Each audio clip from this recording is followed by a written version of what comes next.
Hello everyone. So I'm going to talk about my day job in hopefully not too much detail, but enough detail for you to understand that I've got quite a high level of nerdism. Is nerdism a word? Well, we'll call it nerdism. Surrounding solar. I thoroughly enjoy it. I enjoy looking at how these systems perform or not perform, and this is really my response to on how some systems perform, and it's called crap. And I quite like crap systems because it gives me an ability to use the word crap in a professional manner, and it looks great. But actually, on a serious note, it does articulate what I run into to show that system's not working quite right. And if I just explain crap first, because people are going to think, oh my god, what's Gavin rambling on about? Anyway, so what does crap mean? So crap means to me, or to the people I deal with, is constant, random, actual performance.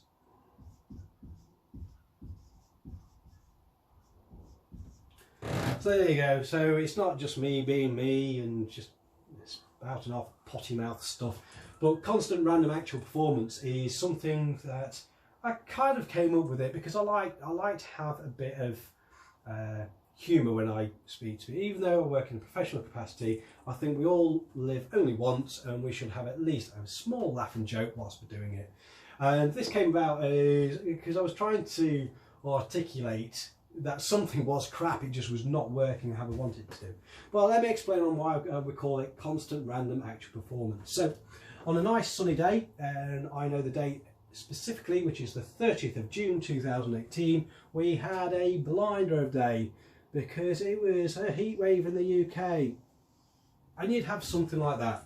So you'd have a nice curve, no cloud cover, everything's working fine. That's a fine system.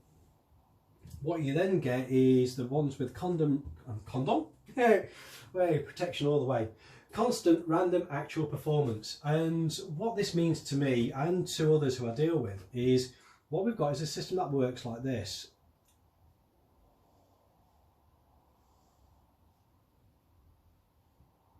And it's an annoying one. I hate seeing this.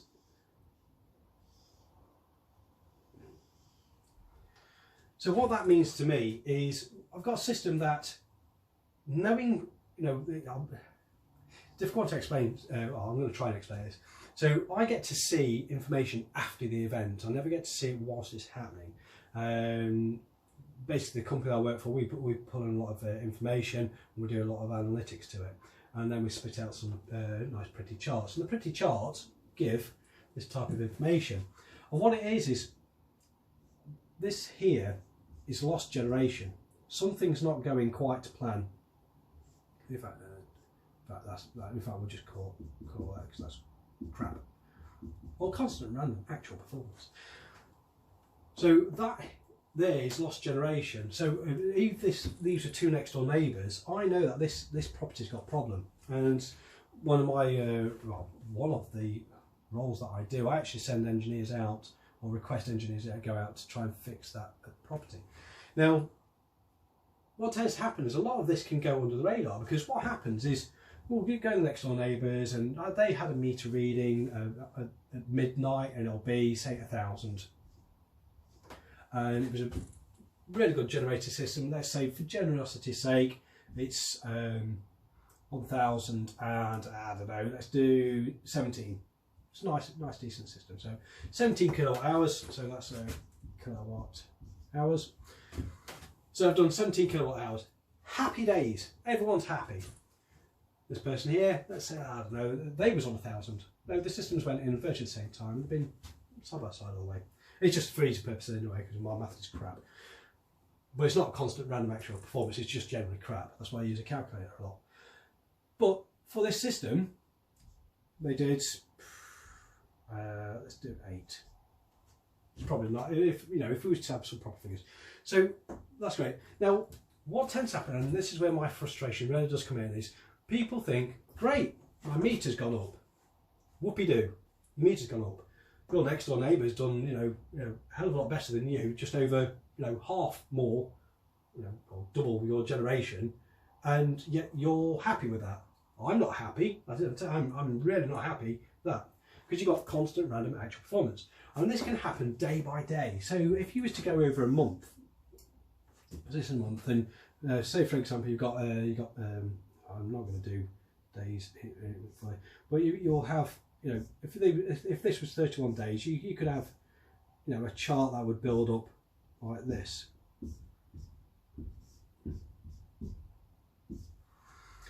Now that's a really horrible drawing, but what I'm trying to articulate here is these levels here. If this was June 2018, your anticipated generation really should be like that. It should have been a really kind of nice. Well, in fact, actually, towards it would have a little. You'd very rarely see if that was just June itself. But if you're getting just little blobs of generation here when you're supposed to be up here, you're losing all this generation in here. And if you're not keeping a tab on what you're generating to this level of detail, I can understand why they'll say, oh, well, no, I'm not generating, I'm not saving as much money as I used to. There's a couple of factors to that. That's a whole different ball game. But if you're not keeping an eye on your generation itself, when this creeps in, you'll be totally oblivious. The only time when you'll actually come to notice it, and this happens more often than not. So for me, there's a thing called for those who don't know, you've got a thing called the feed-in tariff. What happens is once a quarter, you submit a meter reading, and that'll be to a FIT licensee or feed-in tariff licensee. And what you'll do is you'll say on the, I can't remember the dates now, I should know this. So say 31st of March,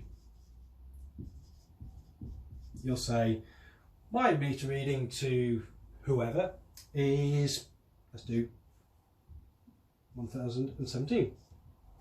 Great, so happy day. So your next one will be June 30th, or there or thereabouts. The depends on when the dates land. Now, if you're not keeping an eye on this, and you go, oh, my meter readings, that would be an excessive problem. That would be more of a proper failure. What will happen is when you get your check, you'll then went, oh, I've not been given enough money. And then what will happen is you'll get it, and you might even get feedback from the FIT licensee saying, please check your readings, it's not quite right. Some of them are quite good in feeding that back. However, if you've got a scenario like that, the downside is you cannot claw that back at all. So if, for example, that should have been, I don't know, it might have been, you've generated, say, 500 kilowatts, depending on obviously the size of the system. You can't claw that back. You can't go to the FIT licensee and say, oh, yeah, my inverter's gone bang, or something's not quite. Someone turned off a switch, or faddle around with putting a smart meter in or something fun like that. You've lost that, and that, depending on obviously how much for your feed-in tariff that you would get, it can be quite substantial in some cases. Well, people on the early adopters, they would actually get hit more. So to me, it's actually better. And again, from a bias point of view, and this is for the company I work for, it's better to monitor this on a daily basis than to try and use a quarterly reading, because you're just opening yourself up to losing so much. So yeah, constant random actual performance is a one to annoy you if you've got solar. I don't really know how to close this one off, but apart from, if you like me talking about this, let me know. I've got another subject called shading. That's a good one. Right, anyway, see you later.